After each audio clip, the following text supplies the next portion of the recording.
In this video, I'm going to be rating every single secondary in Helldivers 2. Now, to start us off, I changed the rating system from SABC to my own personal rating of needs better competition, needs no changes, needs small buff, needs big buff, and needs a rework, simply because I think that this communicates what I want to happen with the weapon much more clearly, where SABC just kind of gives a general rating, kind of like a 1 through 10, and it's not very clear what I want to happen. This is the same rating that I used in my last tier list video where I went over all the primaries, so if you want to check that out, go ahead. Starting off with the Peacemaker. This gun is a very solid gun, but it does lack a little bit in comparison to the rest of the secondaries here. It only has light armor penetration and it has a small amount of damage with a much lower fire rate than some of these other guns here. Now, this gun isn't bad by any means, but because of its light armor penetration, it does fall short a little bit. But I think that it having light armor penetration isn't really a bad thing. There are tons of other guns that I love that have light armor penetration, like the Dagger and the Bushwhacker, where it's not necessarily a problem of the penetration value, it's more of a problem of the damage. I think that this gun needs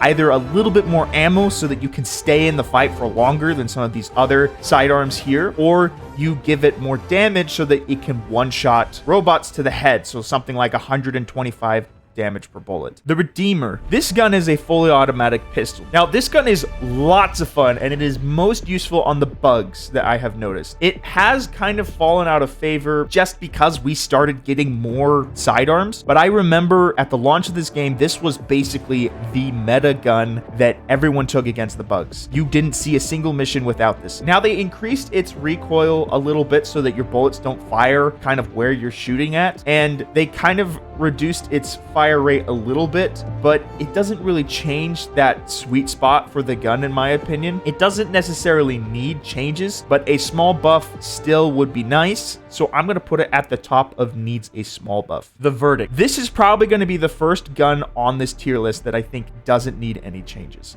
Now, this gun is basically what the Senator used to be before they massively buffed the Senator. And the reason why is because they were planning on buffing this, and then the Senator got a huge buff so that it wasn't overshadowed by the Verdict, because the Verdict has semi-automatic rounds and it had almost the same damage, just enough to headshot Devastators on the bot front, and it had medium armor penetration. Now, what they did with the Senator, which is the next gun I'm rating, is they gave this heavy armor penetration, so you could kill Hulks to the front. Now, this gun is phenomenal. It's very good, but you can only fire 6 shots at a time. The rounds reload, so you never actually run out of bullets, and so this gun is very, very good, and it's probably going to be the first gun that I have here that goes into needs better competition. The Stun Lance. Now, this weapon is amazing.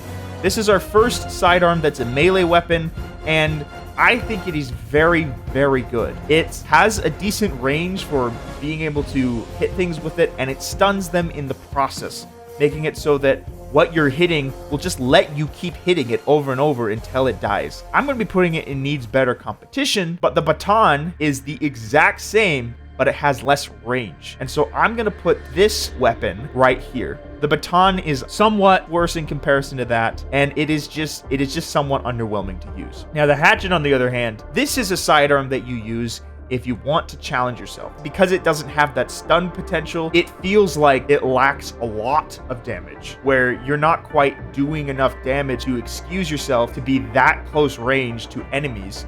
And so I'm going to put it in needs a big buff so that you're not quite one-shotting, but by having that melee damage, you can actually use this weapon. And I know a lot of people are going to be upset by this, but because I know there are a ton of fans of the hatchet out there, and I've used it and I've had lots of fun with it. But by using it, it has got me killed more because of me trying to use it than using any of these. Using the Stun Lance, especially, in comparison, it is like night and day difference, where this is kind of your hardcore, you want to be challenged weapon, and then the Stun Lance is, I want to make my life easier when I'm getting surrounded by enemies and I can't do anything about it. Now, the next weapon we have on the list is the Stim Pistol. Now, this is definitely a fan favorite. This is a very, very fun pistol to use. However, it does need some changes, in my opinion. First of all, it's tracer rounds, and so what I think they should do is make the tracer rounds green or blue with this gun. so that everyone knows that you're firing stims at you. Because the biggest problem with this pistol is that you shoot it, people think you're shooting at them with an actual gun, and they mistake you for having a medic gun that's healing you to then shooting you because they think you're shooting at them. And so this gun is all around really good, but it just needs some slight changes to make it a little bit better. But it is only a small buff. Maybe make it do twice as much. Instead of the full length, just make it do so that you shoot a few bullets and it's full health. The next sidearm is the Bushwhacker. Now, this is my absolute most favorite sidearm in the game. Now, the reason why is this is one of the only sidearms with actual stagger besides the Loyalist. Now, this gun does tons and tons of damage, and you can use all 3 shots to kill a stalker if it doesn't cover up its face. You can also switch it from a burst mode where you can fire all 3 shots at the same time, which is super fun, or you can fire them individually. Now, I choose to fire them all individually because I feel like I can stagger certain enemies more, and one shot will kill a hunter if it gets too close, and so it's very, very useful. It is easily my favorite sidearm to take against the bugs. Not as useful against the bots or the Illuminate, but it is super fun. Now the Crisper, I'm going to put it up here into needs no changes as well, but it is kind of on the cusp of needing a little bit of a buff. But it doesn't need it. At least in my opinion, it doesn't need it at all. And the reason why is that this is your sidearm flamethrower that can actually kill heavies just like the Senator. But its ammo is so low that you're probably not going to kill a single heavy unless you use every single canister that you have. But it is super fun. You spray it at the ground as you're running away. It's just super useful, especially against the bugs. It is just a super useful sidearm. The next sidearm, this gun is so useful. It's the grenade pistol. Now, this one, I was considering putting it into needs better competition, but I'm actually going to put it at the top of needs no changes, just because that some of these other sidearms, they have enough utility that you don't need to bring the grenade pistol every time. Now, the grenade pistol allows you to close bug holes. It does massive damage to enemies. You have an AoE, kind of like the crossbow, because it's a grenade. It is super useful. You're basically launching impact grenades, and you can kill a small crowd with it. But it did catch a little bit of a nerf. Instead of having 8 grenades total, they changed it so it only has 6 grenades total.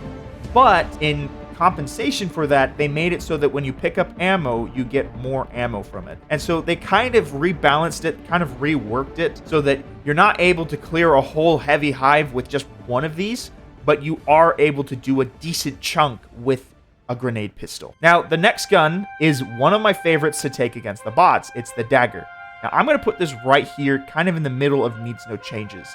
And it simply just doesn't need any changes. It's got light armor penetration, sure. It has to ramp up to damage, but it does set things on fire. This is also really great at dealing with shriekers. If you are having trouble with shriekers, the flying bugs, you can just take the dagger and just zip them down. You basically point your laser and they set on fire and they are gone. The Loyalist, this gun is a little bit mixed in my opinion, because it is super useful, but you can only fire 7 shots at a time with this, and it makes it a little bit underwhelming. It's basically the Purifier, but in a handheld form. Now, it's not bad by any means at all, like not really. It does feel like it lacks a little bit compared to these other sidearms in my opinion. I'm going to put it at the top of needs a small buff because it really only needs a small buff. It's not a primary by any means, so we shouldn't be seeing primary level damage, but this already does do pretty much the same stuff as the Purifier. And so maybe give it an extra magazine, an extra backup magazine, and then this gun will probably be way more useful. Now, finally, we get to the most recently added sidearm in the game. This gun, I'm actually going to put into a needs a small buff. Now, I know this gun is super controversial, and the majority of the community thinks this gun is overpowered, specifically because it can clear certain objectives where no other gun, even support weapons, can clear some of these objectives. Now, I don't necessarily think that is overpowered by any means, that it can clear objectives, but I do disagree with the way that Arrowhead nerfed this gun. They specifically made it so that Siege Ready doesn't affect it, and HellPod space optimization doesn't affect it.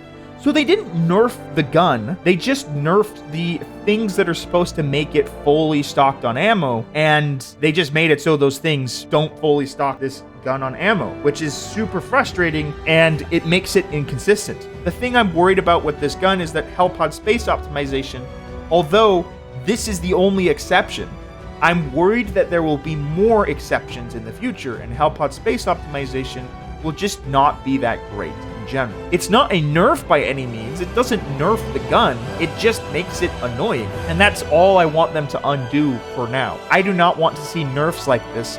I would rather have the gun itself changed. A nerf I would have rather taken, make it so it doesn't clear objectives. That is a much more agreeable stance because it's still 2 shots Factory Striders, 1 shots Chargers, and if you hit your shots correctly, it can also 1-shot Bile Titans.